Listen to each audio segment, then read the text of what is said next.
Hello friends, हम लोग concentration terms के बारे में स्टडी कर रहे हैं जिसका आज लेक्चर 4 है। देखिए, पिछले वीडियो लेक्चर में हम लोगों ने कॉन्सेंट्रेशन टर्म में सबसे पहला पढ़ा था परसेंटेज स्ट्रेंथ के बारे में। ठीक है, परसेंटेज स्ट्रेंथ।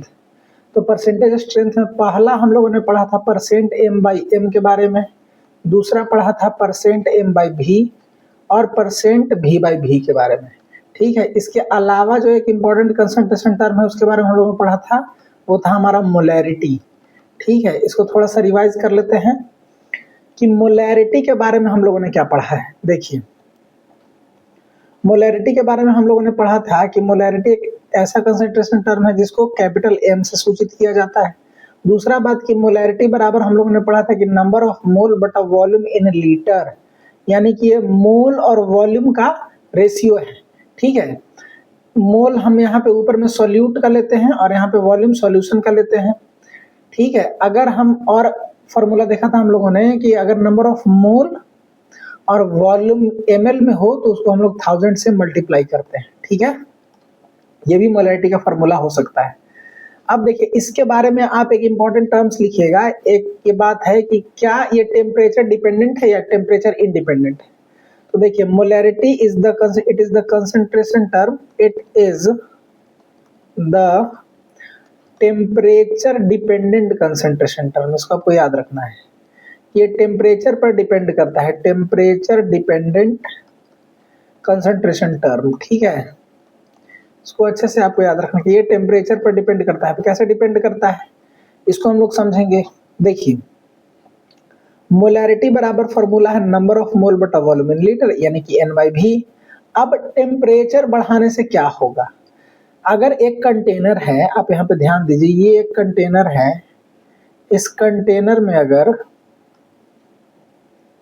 एक कंटेनर है और इस कंटेनर में यदि 100 या V1 वॉल्यूम का, V1 इसका वॉल्यूम है और इसका टेम्परेचर यदि 100 डिग्री सेल्सियस है, यानी कि 100 डिग्री सेल्सियस पर इसका जो वॉल्यूम है वो V1 है। ठीक है, अब इस टेम्परेचर को बढ़ा दिया जाए, टेम्परेचर को 100 डिग्री से बढ़ा करके 200 डिग्री सेल्सियस कर दिया जाए, तो ये जो है इसका काइनेटिक एनर्जी मॉलिक्यूल्स का बढ़ेगा और इसका वॉल्यूम बढ़ जाएगा। टेम्परेचर बढ़ाने से वॉल्यूम जो है वो बढ़ जाता है। आपको अच्छे से याद रखना है कि अगर टेम्परेचर बढ़ाया जाए तो वॉल्यूम ऑफ सॉल्यूशन इंक्रीजेज। अब टेम्परेचर बढ़ाने से वॉल्यूम क्या हो गया, बढ़ गया। अब ये डिनोमिनेटर में है वॉल्यूम, तो डिनोमिनेटर वाला फैक्टर अगर बढ़ जाए तो टोटल फैक्टर जो है वो घट जाएगा, यानी कि टेम्परेचर बढ़ाने से मोलैरिटी घट जाता है। ये आपको अच्छे से याद रखना है कि टेम्परेचर इंक्रीजेस। नोट्स सब लोग अपने खुद से बनाइएगा, वीडियो लेक्चर को देखते हुए नोट्स बनाइए, पोज कर करके नोट्स बनाइए। ठीक है, temperature increases then molarity decreases. इस तरह से जो है डिपेंड करता है टेम्परेचर पे। ठीक है, अगला जो हमारा कंसंट्रेशन टर्म है वो हमको पढ़ना है, वो भी उतना ही इंपॉर्टेंस रखता है जितना इंपॉर्टेंस रखता है ये हमारा मोलैरिटी। सब पर न्यूमेरिकल क्वेश्चन हम लोग करेंगे, पहले कंसंट्रेशन टर्म्स को हम लोग देख लेते हैं। ठीक है, मोलैलिटी किसके बारे में स्टडी कर रहे हैं हम लोग, मोलैलिटी के बारे में। मोलैलिटी यानी कि स्मॉल एम, मोलैलिटी को हमेशा स्मॉल एम से रिप्रेजेंट किया जाता है। इसका डेफिनेशन हो जाएगा, it is the number of mole of solute is to volume of solution, volume of, it is the ratio, यहाँ पे छूट गया, it is the ratio of number of mole of solute is to volume of solution in kg. बहुत important है। Molality अगर आपको निकालना है तो सॉल्यूट को एन सॉल्यूट लेना है और जो वॉल्यूम लेना है वो हमको लेना है केजी में, वॉल्यूम को केजी में लेना होता है, आपको अच्छे से याद रखना है। ठीक है, और मोलैलिटी को अगर वॉल्यूम ग्राम में लिया जाए तो नंबर ऑफ मोल बटा वॉल्यूम इन ग्राम यदि लिया जाए तो इसको 1000 से मल्टीप्लाई करना होगा। ये बहुत इंपॉर्टेंट कंसंट्रेशन टर्म है, क्योंकि जब हम लोग कॉलिगेटिव प्रॉपर्टी पढ़ेंगे तो कॉलिगेटिव प्रॉपर्टी में जो कंसंट्रेशन टर्म यूज होता है वो होता है मोलैलिटी, जिसमें एक कॉलिगेटिव प्रॉपर्टी है हमारा elevation in boiling point, elevation in boiling point, और दूसरा है depression in freezing point. Depression in freezing point, ठीक है। ये दोनों कंसंट्रेशन, ये दोनों कॉलिगेटिव प्रॉपर्टी में जो कंसंट्रेशन टर्म यूज होता है वो होता है मोलैलिटी, ठीक है। अब मोलैलिटी देखिए, इस पर हम एक आपको क्वेश्चन करके बताते हैं। मान लीजिए कि इस तरह से लिखा हुआ है कि इफ 4 ग्राम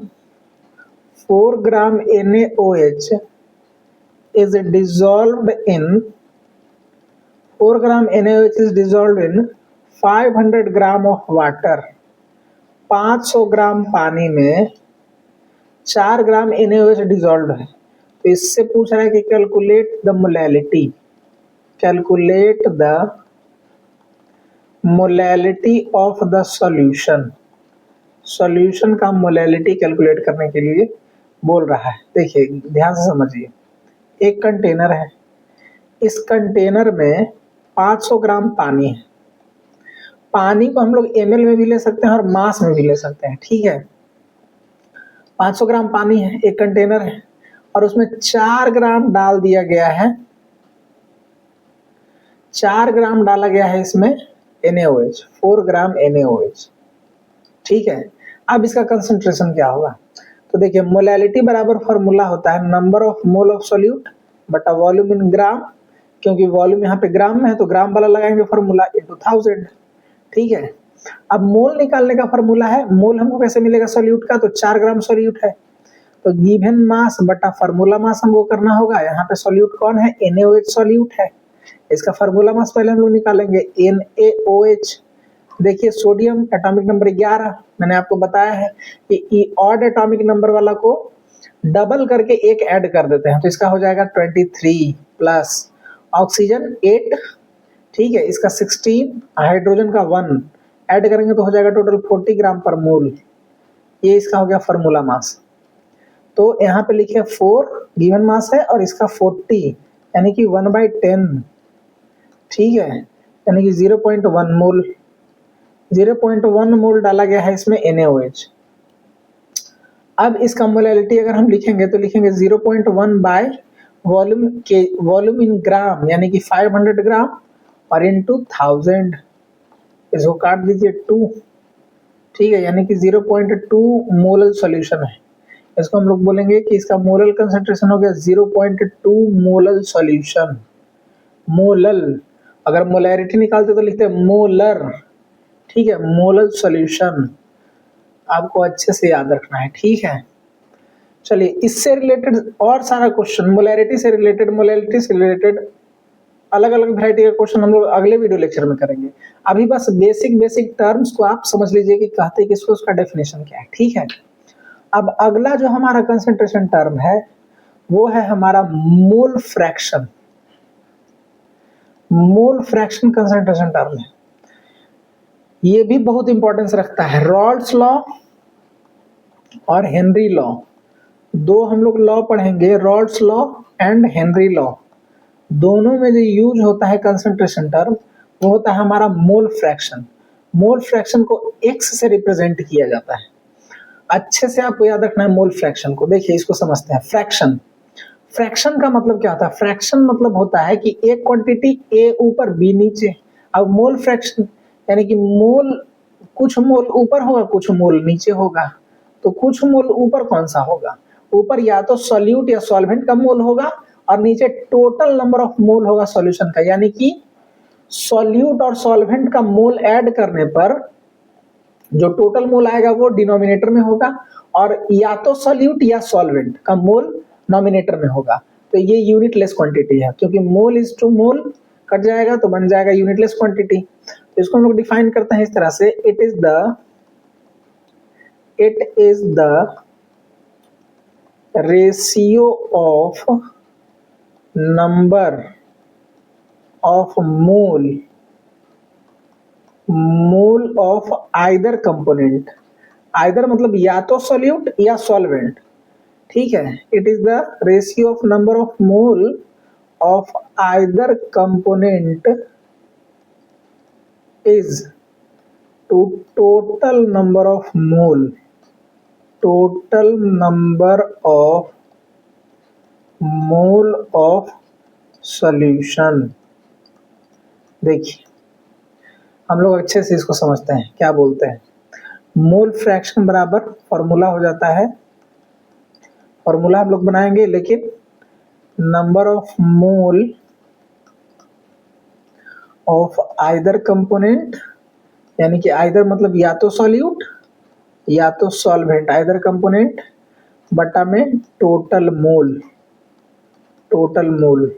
देखिए अगर हमको निकालना रहे मोल फ्रैक्शन ऑफ सॉल्यूट, लिखेंगे हम लोग मोल फ्रैक्शन ऑफ सॉल्यूट निकालना रहे, मोल फ्रैक्शन ऑफ सॉल्यूट। तो इसके लिए फॉर्मूला हो जाएगा mole of solute, mole of solute बटा total mole of solution, total mole of solution. ठीक है, और अगर हमको मोल फ्रैक्शन ऑफ सॉल्वेंट निकालना हो, मोल फ्रैक्शन ऑफ सॉल्वेंट, ठीक है, तो इसके लिए हम लोग लिखेंगे mole of solvent, mole of solvent is to total mole. देखिए मान लीजिए कि एक कंटेनर है, इसको आप ध्यान से समझिए, एक कंटेनर है, इस कंटेनर में ए नाम का सॉल्यूट डाला गया है, ए जो है वो सॉल्यूट है, ठीक है, और बी डाला गया है इसमें सॉल्वेंट, बी सॉल्वेंट है। तो इसका डाला गया है मान लीजिए कि Na मोल, मतलब मोल ऑफ सॉल्यूट, और इसका डाला गया है Nb mole, mole of solvent, और ये एक हमारा सॉल्यूशन बनके तैयार है। ठीक है, इसमें Na mole, mole of solute है, Na moles, moles of solute, और Nb यहाँ पे है moles of solvent, moles of solvent. ठीक, अब हमको कैलकुलेट करना है कि इसका मोल फ्रैक्शन हम लोग कैसे निकालेंगे। तो बताइए, यहाँ पे हम लिख सकते हैं कि total mole of solution, total mole of solution is equal to the Na plus Nb। इसका total mole Na plus Nb हो जाएगा, इसमें कितना मोल डाला गया है। ठीक है, तो देखिए अगर हमको लिखना रहे कि मोल फ्रैक्शन ऑफ सॉल्यूट, क्या लिखना रहे, मोल फ्रैक्शन, मोल फ्रैक्शन यदि हम सॉल्यूट का निकालना चाहें, मोल फ्रैक्शन ऑफ सॉल्यूट, तो इसको हम लोग लिखेंगे किससे, XA, मोल फ्रैक्शन को x से, और A जो है वो हमारा सॉल्यूट है, तो XA मोल ऑफ सॉल्यूट लेना है हमको, कितना है Na, हम लोगों ने लिखा था कि सॉल्यूट का निकालना रहे तो ऊपर में मोल ऑफ सॉल्यूट लेंगे, सॉल्वेंट का निकालना रहे तो ऊपर में मोल ऑफ सॉल्वेंट लेंगे। ठीक है, तो देखिए मोल फ्रैक्शन ऑफ सॉल्यूट हमको लेना है, तो इसके लिए हमको मोल ऑफ सॉल्यूट ऊपर में लेना होगा Na, और नीचे में क्या लेना होगा, टोटल मोल, यानी कि Na प्लस Nb। ठीक है, ये हमारा हो गया मोल फ्रैक्शन ऑफ सॉल्यूट। ठीक, अब दूसरा है हमारा mole fraction of solvent, mole fraction of solvent, तो इसको हम लोग क्या लिखेंगे, Xp, mole fraction of solvent को लिखेंगे Xb। अब Xb कैसे निकालेंगे, तो Xb इज इक्वल टू होगा number of mole of solvent is to total mole, यानी कि Na प्लस Nb। ठीक है, इसको आपको अच्छे से एकदम याद रखना है। अब मान के चलिए कि टोटल मोल फ्रैक्शन को हम ऐड करें, कि अगर XA प्लस XB हमको निकालना हो तो हम लोग क्या करेंगे, XA का वैल्यू क्या था, Na बटा Na प्लस Nb, ठीक है, प्लस में XB का वैल्यू क्या था, Nb बटा Na प्लस Nb। अब इसका आप एलसीएम लीजिए, Na और Nb इसको ऐड करिए तो एलसीएम लेंगे, Na प्लस Nb कॉमन हो जाएगा, एलसीएम हो जाएगा, एक बार में कट जाएगा तो ऊपर लिखेंगे Na प्लस Nb जो है वो इससे एक बार में कट जाएगा 1, और 1 को मल्टीप्लाई करेंगे हम लोग Na से तो बचेगा Na, मतलब मल्टीप्लाई होकर के आएगा, ये भी कट जाएगा तो यहाँ पे लिखाएगा Nb, यानी कि Na प्लस Nb ऊपर में, Na प्लस Nb नीचे में, कट जाएगा, टोटल मोल हो जाएगा 1। यानी कि आप ये कंक्लूड कर सकते हैं कि XA प्लस XB बराबर 1, यानी कि मोल फ्रैक्शन ऑफ सॉल्यूट और मोल फ्रैक्शन ऑफ सॉल्वेंट दोनों को ऐड करने पर 1 आ रहा है। इसका मतलब है कि दोनों का वैल्यू 1 से कम होगा। तो इस बात को आपको अच्छे से याद रखना है। देखिए यहाँ पे हम लिख सकते हैं कि x से अगर हमको निकालना है तो 1 माइनस एक्स भी करना होगा, और x भी निकालना रहे तो हम लिख सकते हैं 1 माइनस एक्स ए। ठीक है, इसको आपको लिख लेना है कॉपी में अच्छे से। मोल फ्रैक्शन ऑफ सॉल्यूट हो या मोल फ्रैक्शन ऑफ सॉल्वेंट हो, हमेशा 1 से कम होता है। यानी कि हम लोग लिख सकते हैं the value of mole fraction, the value of mole fraction is always less than 1, always less than 1। Mole fraction का वैल्यू हमेशा 1 से कम होगा। अब इस पर रिलेटेड एक क्वेश्चन हम लोग देखते हैं। जैसा मान लीजिए एक क्वेश्चन है कि 5.8 ग्राम NaCl is dissolved in 36 gram of water. मान लीजिए कि 5.8 ग्राम नमक 36 ग्राम पानी में जो है वो घुला हुआ है। तो इसको हम लोग इसका mole fraction, what is the mole fraction of solute, ये क्वेश्चन है। What is the mole fraction of solute, ये सवाल है हमारा। इसको हम लोग बनाएंगे सॉल्यूट का मोल फ्रैक्शन क्या होगा। तो देखिए पहले यहाँ पे सॉल्यूट कौन है, तो सॉल्यूट है हमारा 5.8 ग्राम NaCl। अब इसको पहले मोल में निकालेंगे, इसका मोल क्या होगा, तो इसको लिखेंगे NaCl, mole of NaCl। Given mass 5.8, formula mass इसका हो जाएगा 58, कट जाएगा 1/10 यानी कि 0.1। ठीक है, अब सॉल्वेंट हमारा कौन है, सॉल्वेंट जो है हमारा वो है वाटर। तो वाटर को कैलकुलेट करेंगे, वाटर का क्या दिया हुआ है, कितना है 36 ग्राम। अब इसका मोल हम लोग निकालेंगे तो N वाटर लिखेंगे। देखिए NH2O, क्या लिखेंगे NH2O को, गिवन मास और फार्मूला मास, गिवन मास इसका कितना है 36 और इसका फार्मूला मास होता है 18। आपको निकालने आना चाहिए। देखिए H2 हाइड्रोजन 1 × 2 प्लस ऑक्सीजन का 8, डबल करेंगे 16 यानी कि 2 + 16 दैट इज 18। 18 ग्राम पर मोल इसका हो जाएगा फार्मूला मास। ठीक है, तो ये हमारा हो गया 2, यानी कि एक कंटेनर है, इस कंटेनर में डाला गया है, इस कंटेनर में डाला गया है 5.8 ग्राम नमक और 36 ग्राम वाटर। तो ये हो गया 2 मोल और ये हो गया 0.1 मोल। अब इसका हम x NaCl कैलकुलेट करेंगे, मतलब हमको नमक का कैलकुलेट करना है मोल फ्रैक्शन। तो मोल फ्रैक्शन ऑफ NaCl कैलकुलेट करेंगे तो लिखेंगे कि मोल्स ऑफ NaCl यानी कि 0.1 इज टू टोटल मोल 0.1 + 2, तो ये हो जाएगा 0.1/2.1। ठीक है, पॉइंट से पॉइंट खत्म हो गया, ये कितना हो गया 1/21। अब इसको डिवाइड दे दीजिए। देखिए 21 को 1 से डिवाइड देंगे तो 0 देंगे। अब 4 टाइम्स, ठीक है, यानी कि ये हो जाएगा 0.04, इसका मोल फ्रैक्शन हो गया वाटर का। ठीक है, अब उसी तरह अगर हमको निकालना होगा, सॉरी वाटर का नहीं, NaCl का मोल फ्रैक्शन जो हमसे पूछा था। अब अगर एक में से इसको घटा दिया जाए तो पानी का मोल फ्रैक्शन निकल जाएगा कि पानी कितना था, क्योंकि टोटल था 1 में से इतना घटा देंगे तो पानी का मोल फ्रैक्शन निकल जाएगा। ठीक है, अगर आप लोगों को ये वीडियो समझ में आ रहा है अच्छे से तो नोट्स प्रिपेयर करते रहिए और वीडियो लेक्चर के साथ बने रहिए, क्योंकि सारा न्यूमेरिकल और थ्योरी क्वेश्चन, न्यूमेरिकल क्वेश्चन और थ्योरी इस प्लेलिस्ट में आपको मिल जाएगा, जो कि बोर्ड के लिए आपको बहुत बेनिफिशियल होगा। जो बच्चे बोर्ड का प्रिपरेशन कर रहे हैं या जो कोचिंग नहीं जा रहे हैं, वो सारे बच्चे इस वीडियो लेक्चर से अपना नोट्स प्रिपेयर कर सकते हैं। और आप प्रीवियस ईयर क्वेश्चन बनाइए, अपने क्वेश्चन बैंक से क्वेश्चन बना करके देखिए। एक बार पहले सारा लेक्चर कंप्लीट कर लीजिए, उसके बाद आप क्वेश्चन बना के देखिए। आपको सारा क्वेश्चन जो पूछ रहा है, 2 मार्क्स का क्वेश्चन हो या 5 मार्क्स का क्वेश्चन हो या ऑब्जेक्टिव क्वेश्चन हो, सारा आपको क्लियर हो जाएगा और बन जाएगा।